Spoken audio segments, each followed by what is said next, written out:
Fellow travelers, sojourners, and things like that. We have a little class tonight, so you are dubbed my little study group, and that's okay. We don't mind.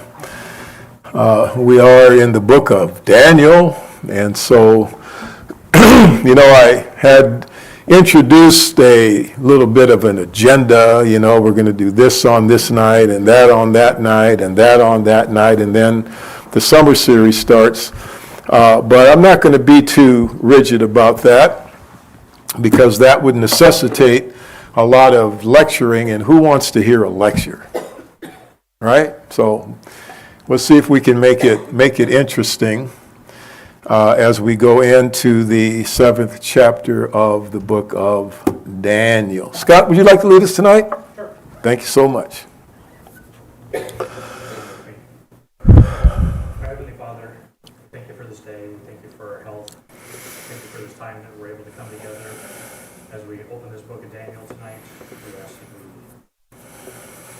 you open up our hearts to understand your word and to just further our knowledge more in your Bible, become better students of yours, and to be able to take those teachings out into the world and to be that bright shining light for you.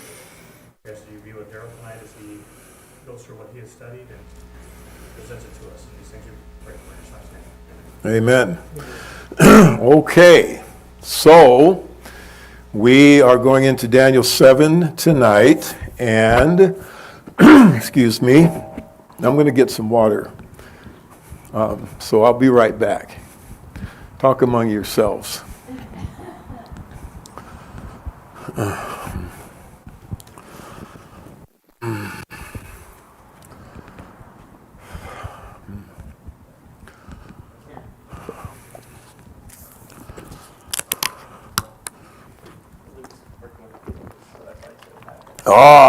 There we go. Okay. All right, so tonight we're going to get into this, and it'll be fun, I think.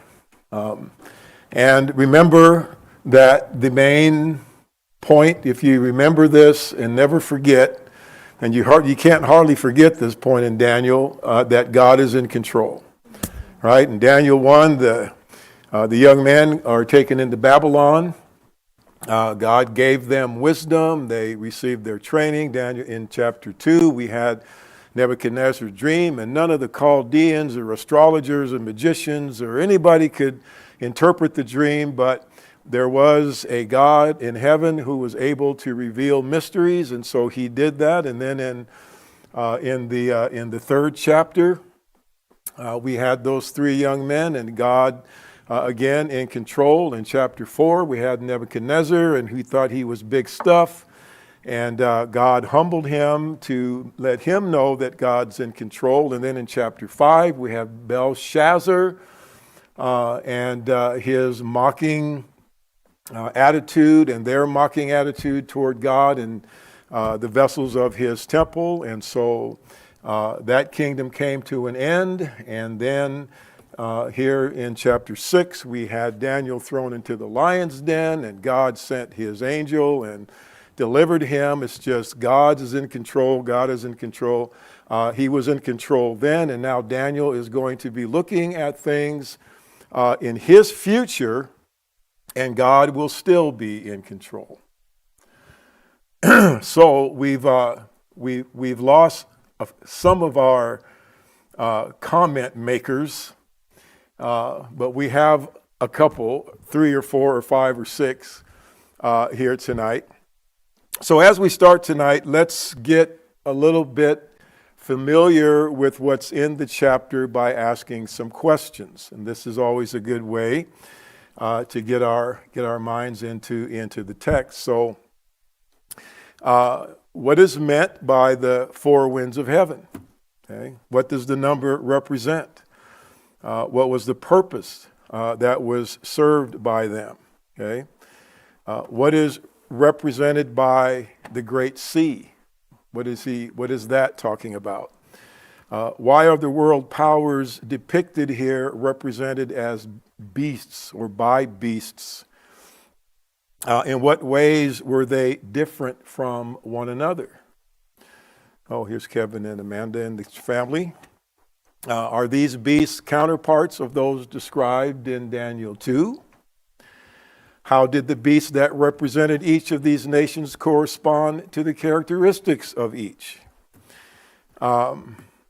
Daniel 7, 9 through 12. Is Daniel 7, 9 through 12 is parallel to what passage in Daniel 2? What would grow out of the divine judgment against these nations? What quality of God's rule distinguishes it completely from all of the world powers depicted here? Does God have an army? What does it say about the power of God? What was happening when the books were opened? What was not happening when the books were open? And why was the fourth beast burned with fire? How was the end of the fourth beast different from that of the others?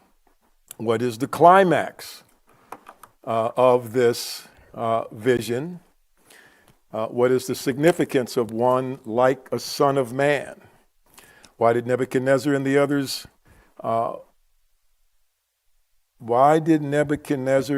others want they never got, but Christ did? What? Okay. All right. It's my own question, but I had to kind of confuse me. So what did Nebuchadnezzar and those other kings want, but never got, but Christ did? Okay.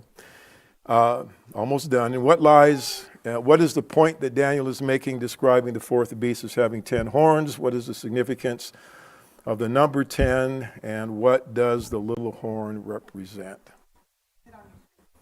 Pardon? Are your questions on the screen? No, I didn't put them on the screen. Okay, so I'm going to get rid of this.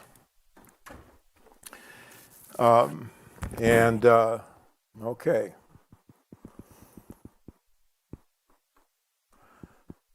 So if you've read the chapter,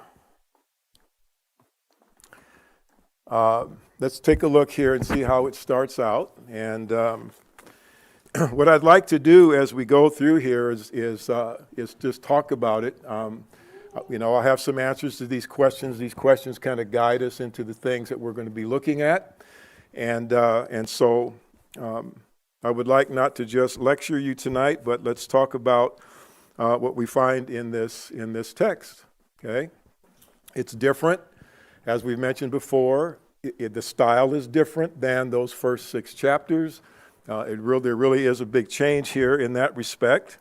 So let's look. In the first year of Belshazzar, king of Babylon, Daniel saw a dream and visions of his head as he lay in his bed. Then he wrote down the dream and told the sum. He's going to summarize what he saw in this dream. So the first part of this chapter is what Daniel saw, and the second part of it will be the interpretation of what Daniel saw. So let's look at what he saw. He says, I saw in my vision by night, and behold, the 4 winds of heaven were stirring up the great sea. Okay. So picture that in your mind. And 4 great beasts came out of the sea. Okay. So those beasts there, and I think I'm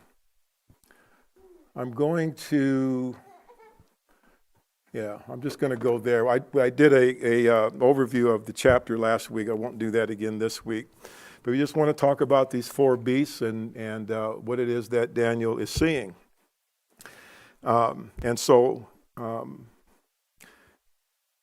Behold, the 4 winds of heaven were stirring up the great sea, and 4 great beasts came out of the sea, different from one another.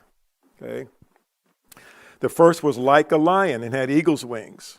Then as I looked, its wings were plucked off, and it was lifted up from the ground and made to stand on 2 feet like a man, and the mind of a man was given to it. And behold, another beast, a second one, like a bear. It was raised up on one side. It had 3 ribs in its mouth between its teeth. And it was told, arise, devour much flesh. And after this I looked, and behold, another, like a leopard, with 4 wings of a bird on its back. And the beast had 4 heads, and dominion was given to it. After this I saw in the night visions, and behold, a 4th beast, terrifying and dreadful and exceedingly strong. It had great iron teeth. It devoured and broke in pieces and stamped what was left with its feet. It was different from all the beasts that were before it, and it had 10 horns. I considered the horns, and behold, there came up among them another horn, a little one, before which 3 of the first horns were plucked up by the roots, and behold, in this horn were eyes like the eyes of a man, and a mouth speaking great things. Okay, so this is what Daniel saw. And so he looks in this vision. The 4 winds of heaven were stirring up the great sea. Now, are you, and I'm just asking as a group, how familiar are you with this kind of language? Have you comfortable? I mean, do these things cause you to think of other things in the Bible when I read them? Okay, like when he says here, the 4 winds of heaven were stirring up the great sea. So the 4 winds of heaven. Okay, so when we go to the interpretation, what do you suppose I might say that those winds are? The 4 winds of heaven. What do you think? Pardon? North, south, east. Okay, well, there are passages. Okay, that 4 directions, yeah. Remember when in Hebrews where he made his angels winds and his ministers a flame of fire. So there's language in Zechariah 2, Jeremiah 49. There's various passages where this is a picture of some kind of a destruction, that God is sending some kind of a judgment. And we're going to interpret these 4 winds as the angels. Because when God would bring down a nation, then he would send angels to do that. Okay, and so that's where we're going there. And I just don't know how much detail to go into and looking up passages and that kind of a thing for our class here. But 4 generally is looked upon as the number of the earth or the world. All right, the four directions. Okay. So these 4 winds, what's their source? Where are they from? Okay, their source is heaven, and the activity of these 4 winds is going to be upon the earth. Right, and so I would say that this is speaking of they represent God's angelic beings that carry out His will on earth. Have you ever read in the Bible about God sending angels to destroy or in judgment? Yeah. Okay, and so this is a very common, as you look at some of these prophetic books and God coming in judgment, and he'll have language like a whirlwind or stirring up a spirit of destruction, or God sending these destructive winds, and that speaking of his angels there. And so what about the sea? So we have okay, let me see. All right, so we have the 4 winds of heaven stirring up the great sea. What do you suppose the sea represents? What are these angels coming against? Walruses, giraffes, people, right? The society of people. And so here, this great sea, we read about the sea gave up the dead which were in them in the book of Revelation, and that's talking about the society of men, in whatever context that we may be considering here. And so The sea is constantly shifting. It's constantly moving. Political kingdoms are constantly shifting within the, as society, the society of people, etc. And so out of this sea come these political nations. Okay. Yeah. So this is interesting because this is the part of Daniel 7 where they don't really define. He doesn't, in his explanation, they don't talk about it, right? Mm-hmm. And so this is where contextually you have to look at sort of how the language is used in other places, but Right. also you just have to use some common sense, quite frankly, right? Mm-hmm. You know what the four beasts are. That's made known to you. Yeah. Kingdoms.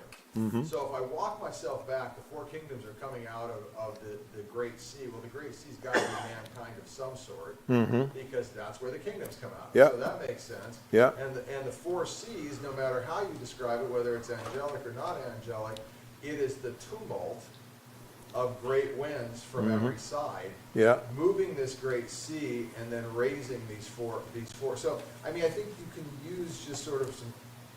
You can just be sensible about some of these things, especially when the interpretation is not given to you Mm-hmm. later in Daniel. Anyway. Yeah, yeah, and that's just based on, like you said, usage in other passages. Yeah, Kevin? I mean, from the very beginning in Scripture, you're presented with the idea of water. In Genesis and creation, like you have darkness, and when God divides the water, like there's the idea of water is darkness and chaos. And elsewhere in Scripture, like in the Psalms too, they talk about water is death, and we have in the New Testament we talk about burial and baptism, and water like it's death. Mhm. God, starting in Genesis, separates the land from the water. God destroys the world with water, with a chaotic flood. God removes that water with a great wind. He leads his people through death, through the Red Sea, and puts that water into order with a wind. He does it again with the Jordan River. Yeah. And so I think we consistently have that imagery, and so that fits with this. For sure. Yeah, okay. Okay, very good. All right. Well, I'm smiling because, I mean, this is just all very fascinating to me, how these things are laid out like this and described, and we have these four kingdoms. And actually, there's going to be a fifth kingdom, right? God's going to have a kingdom.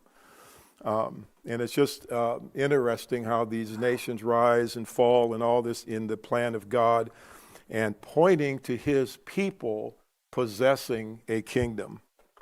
So anyway, it's just very, very interesting and fun to me to look at these things. So here the beasts come up. The first was like a lion and had eagle's wings.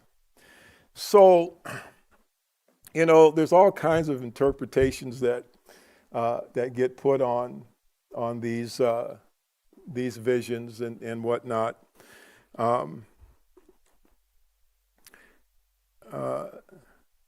And then as I looked, his wings were plucked off, and he was lifted up from the ground and made to stand on 2 feet like a man, and the mind of a man was given to it. Now, I read interpretations of these passages, and I'm not extremely comfortable regurgitating those interpretations.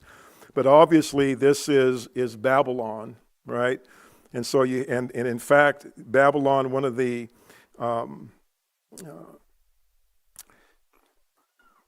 symbols of Babylon that's very prominent is a lion with wings, right? And so you have the lion, kind of the king of the beasts on the ground, and the eagle, the king of the birds, if you will. So Babylon was depicted even in chapter 2.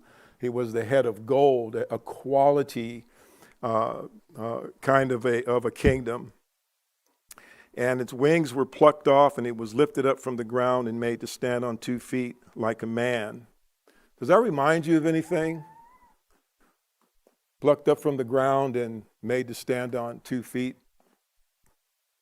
back in chapter 4 when, and again, I don't know. I'm just, I'm just,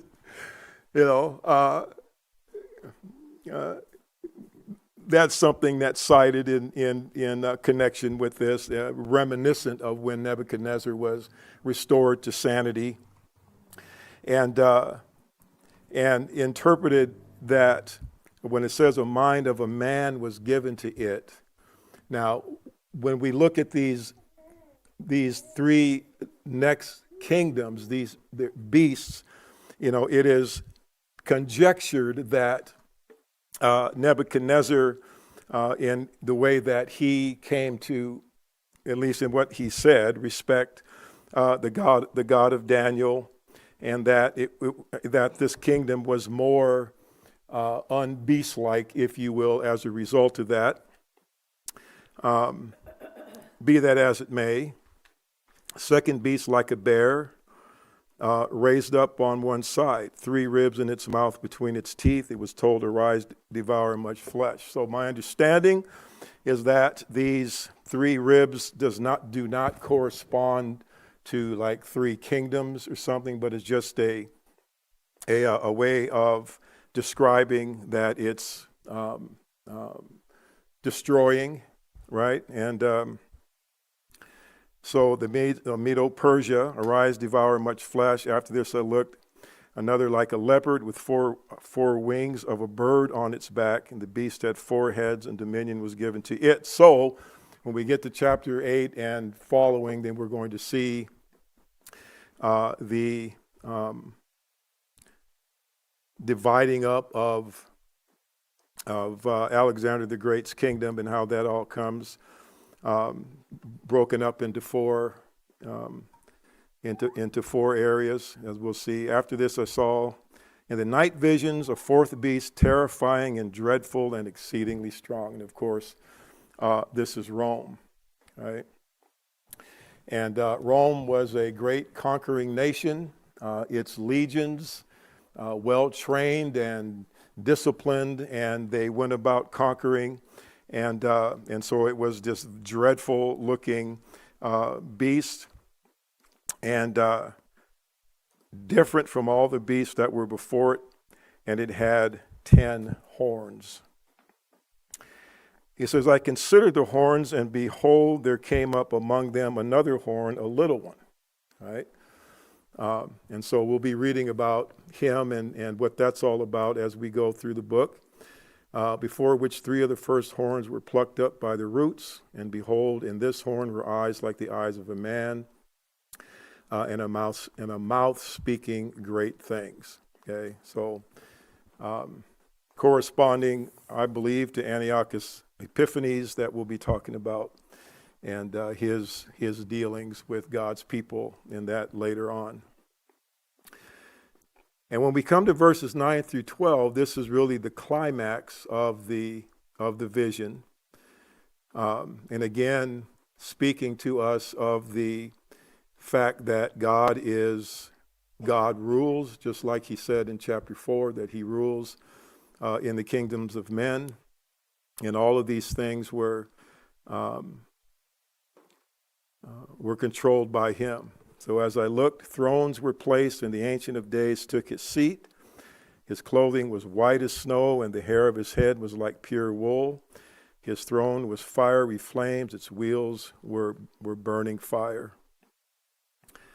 A stream of fire issued and came out from before him. 1,000,000 served him, and 10,000 times 10,000 stood before him.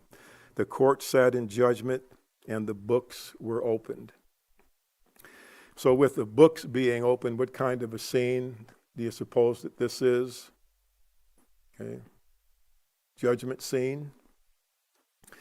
But not the judgment of the last day, but judgment upon these nations that are being described here.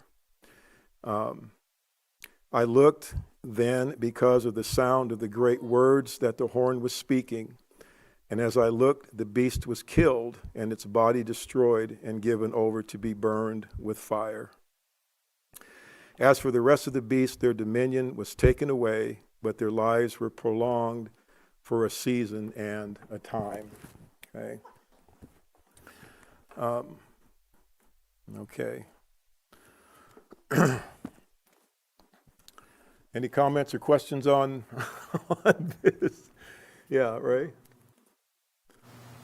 I guess what I just suddenly realized is that in any case, these things are all in, I mean, they're all finite. Right. And I think that's, if God's in control, he does away with all that things. Yeah. And so, wherever we think we're doing or whatever we're doing, it's, again, I think it's finite. Yeah. Compared to what's coming. Yeah. And we will see the difference between these kings that received a kingdom, that God's people would not only receive a kingdom, but they would possess that kingdom. It would be a kingdom that would never be destroyed, you know, as opposed to these kingdoms here that came and went. I saw in the night visions, and behold, with the clouds of heaven there came one like a son of man. So not completely a man, but one like a son of man, with the clouds of heaven. All right. So with coming with the clouds is often a picture again of judgment. And coming with the clouds of heaven, there came one like a son of man, and he came to the Ancient of Days and was presented before him. Now, there's a scene in the book of Acts that immediately precedes this when Jesus ascended up into heaven. This picks up where after he disappeared in the cloud, and then he goes up and is presented before the Ancient of Days. And to him was given dominion and glory and a kingdom, that all peoples, nations, and language should serve him. His dominion is an everlasting dominion which shall not pass away, and his kingdom one that shall not be destroyed. Okay.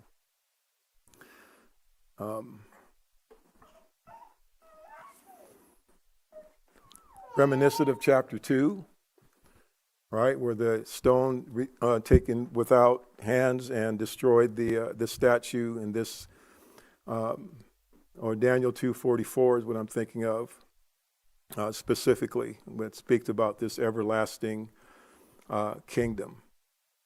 All right. As for me, Daniel, my spirit within me was anxious, and the visions of my head alarmed me. I just think of that terrible beast, Rome, and, you know, as Daniel, in verse 2 back here, when I saw in my vision by night, and that phrase there carries the idea of really focusing studiously upon what it was that he was seeing. And so his spirit was anxious, and the visions of my head alarmed me. And Daniel needed an angel to interpret to him what it is that he was seeing. I approached one of those who stood there and asked him the truth concerning all this. So he told me and made known to me the interpretation of the things. Right. So we've just read a description of what Daniel saw. We saw God in his dominion. The Ancient of Days reigns. My little heading here says, Son of Man is given dominion. And so now this vision is interpreted so we can see what's going on. Okay.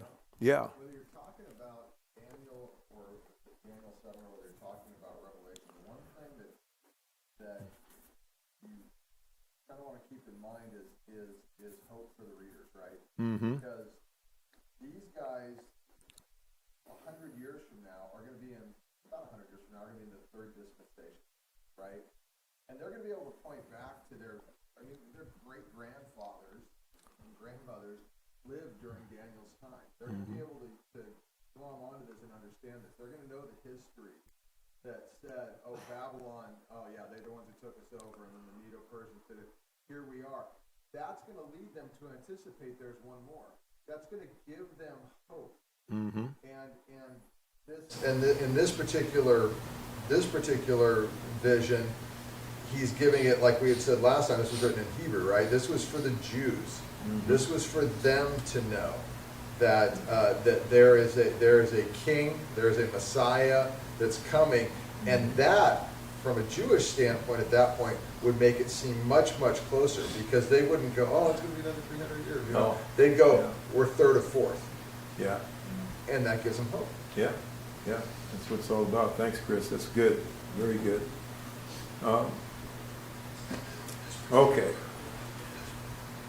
He says in verse 17, these four great beasts are four kings who shall arise out of the earth. But the saints of the Most High shall receive the kingdom and possess the kingdom forever, forever and ever. Okay? Then I desired to know the truth about the fourth beast, which was different from all the rest, exceedingly terrifying, with its teeth of iron and claws of bronze, and which devoured and broke in pieces and stamped what was left with its feet. And about the 10 horns that were on its head, and the other horn that came up, and before which 3 of them fell, and the horn that had eyes and a mouth that spoke great things, and that seemed greater than its companions. And I looked, this horn made war with the saints and prevailed over them. Okay.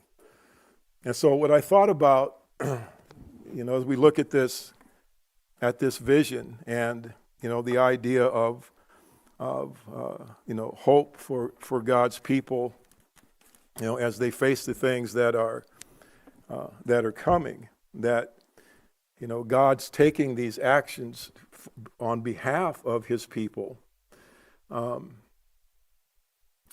until the Ancient of Days came and judgment was given for the saints of the Most High, and the time came when the saints possessed the kingdom. Thus he said, as for the fourth beast, there shall be a fourth kingdom on earth, which shall be different from all the kingdoms, and it shall devour the whole earth and trample it down and break it to pieces. As for the 10 horns, out of this kingdom 10 kings shall arise, and another king shall arise after them. He shall be different from the former ones, and shall put down 3 kings. Okay.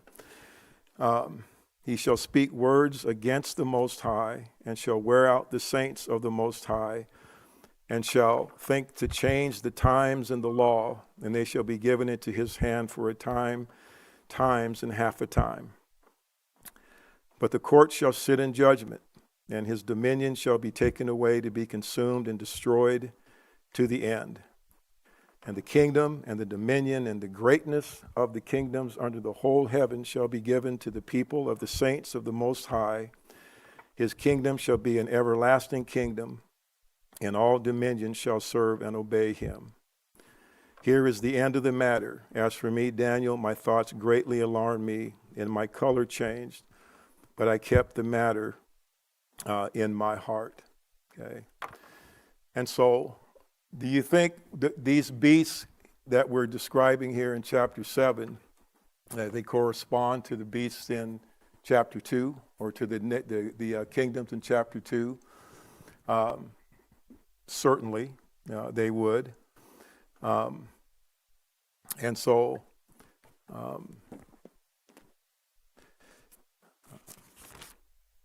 comments or questions?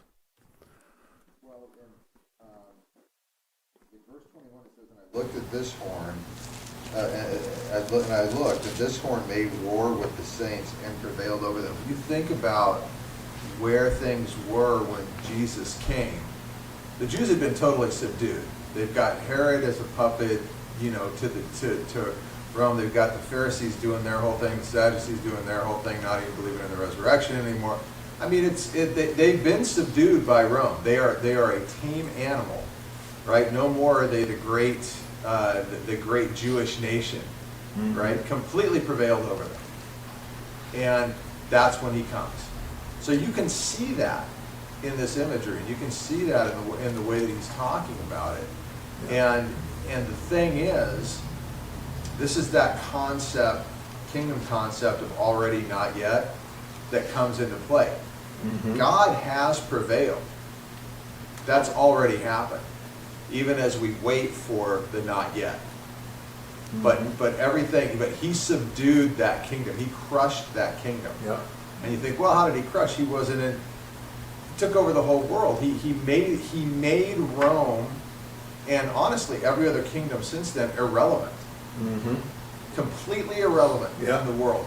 And so, well, what about the fifth beast? Have there been other nations that have been powerful? Sure they have, but they're irrelevant because God reigns. Yeah. Good stuff.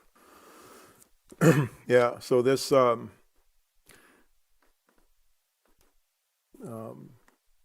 verse 8, I consider the horns that came up among them, another horn, a little one, before which 3 of the first horns were plucked up by the roots there, etc. And he has, he's uttering these great boasts, one with human qualities who makes a claim of divinity, right? Which is clarified there in the interpretation.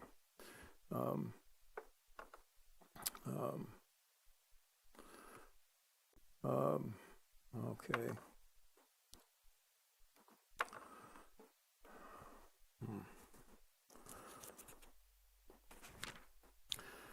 Well, I'm having a little trouble tonight because I didn't want to just get into a lecture situation and just kind of talk and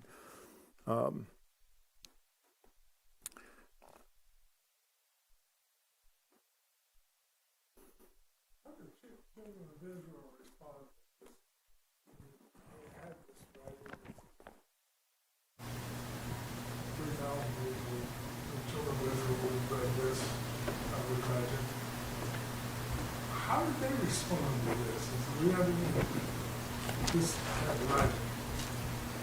I mean, we look back and we can see that, it came just about the way the kingdom of God is reigning in all the kingdoms around the world, Christian pretty much. And so we see that, but so we look at it one way. The people back then, how did the Jews look at this? Daniel, you really saw something, but we don't understand. I mean, I don't know. Or did he, I mean, I know they believed in a kingdom that was maybe an earthly kingdom, and, Oh, you mean okay. So the prophecy of this kingdom that would come, and how did they, well, we know that they had a concept of an earthly kingdom that was coming, and all the way, you can think about what the disciples asked Jesus in Acts, is it at this time that the kingdom will be restored to Israel, right? And but God had certainly something else in mind, right? And with the spiritual kingdom that is being spoken of here.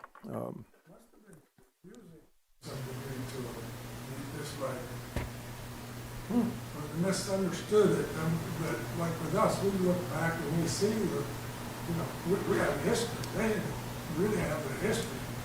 Rome, I guess, they saw, but Yeah. physical impacts of Rome, but Yeah, interesting question. Yeah. What other observations from this reading?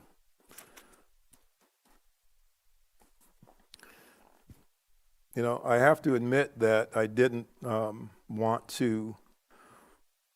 I didn't know how much detail to try to go into, with all the kings and some of these different accounts here. But just what the message, of the chapter is, and God's being in control, and God reigning, And with all of this, all of the intrigue, and of course we have things that we're going to be connecting this to as we go forward in the book. And so when we get into chapter 8 and following, then we'll be able to tie some of these things together here. So let's see here, another point we can make to talk about.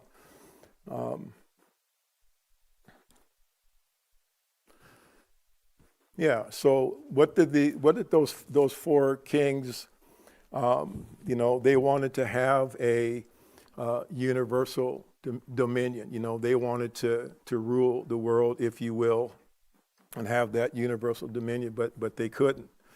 Okay, and so this is what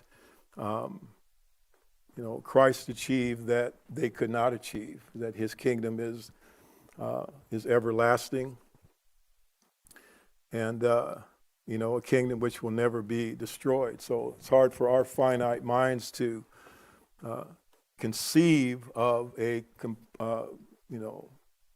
perfection so complete that decay can never set in. It can never be destroyed. And that certainly is a source of hope. So just giving that absolute assurance, to God's people that because of that nature of this kingdom. You ever thought about why, when he talks about these kings, this historic sequence of these kingdoms, that the vision didn't go further than the Roman Empire? That's an interesting question that gets discussed.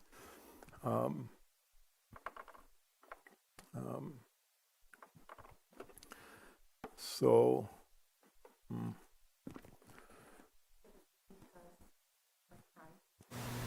King? I don't know. Well, yeah, I mean that was the kingdom that the Romans were in power when Jesus established his kingdom.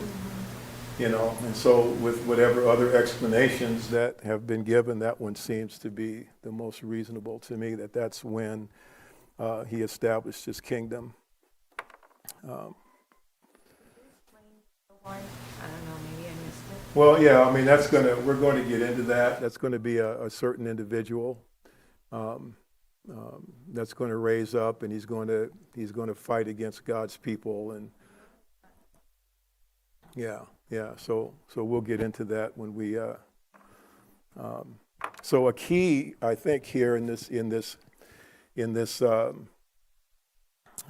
chapter is that the saints receive the kingdom and possess it forever. Okay, so that's the thing that makes the kingdom of the Messiah, the kingdom of Christ, established by the Ancient of Days, different from those other kingdoms. Okay, it's not the receiving of it, but the possessing of it. Okay, Nebuchadnezzar received the kingdom, but he possessed it only for a short time. Medo-Persia failed to always possess its kingdom, and Rome wanted to have an eternal kingdom. Rome, the eternal city. But they didn't have the ability to eternally possess it. So the saints have a lasting kingdom, and that's one of the great keys to this chapter. Okay. Yeah. Sorry, maybe I missed it, but you said the lion was Nebuchadnezzar, the bear, Medo-Persia?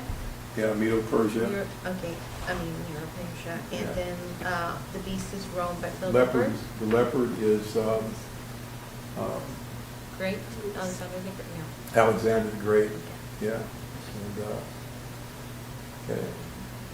So who are the saints of the highest one? Here we have this, the first appearance, the term saints implies those who have been separated from the world for God. These saints have not, shared in those aspirations, those imperial aspirations of the world powers. They had higher ideals than to, subjugate others. The Lord's kingdom doesn't grow by war and bloodshed in the way that those other ones did. And so they are those saints of the highest one, the true people of God of all times, whether Jew or Gentile. We have that, the Israel of God. And so they're said to receive the kingdom. It's bestowed by him whose it is to give it. Luke 12:32 is the Father's good pleasure to give you the kingdom, right? So the heaviest emphasis is on the eternity of this new kingdom. It's absolutely eternal.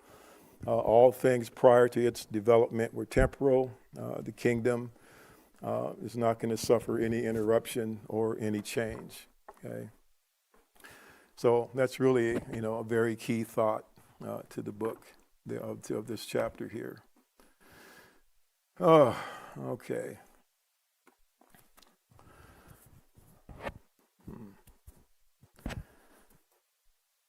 Well, if you guys don't have anything else tonight, we can go ahead and call it here, and pick up with this and tie some of these things together when we get into chapter 8. All right. So let's go ahead and dismiss class.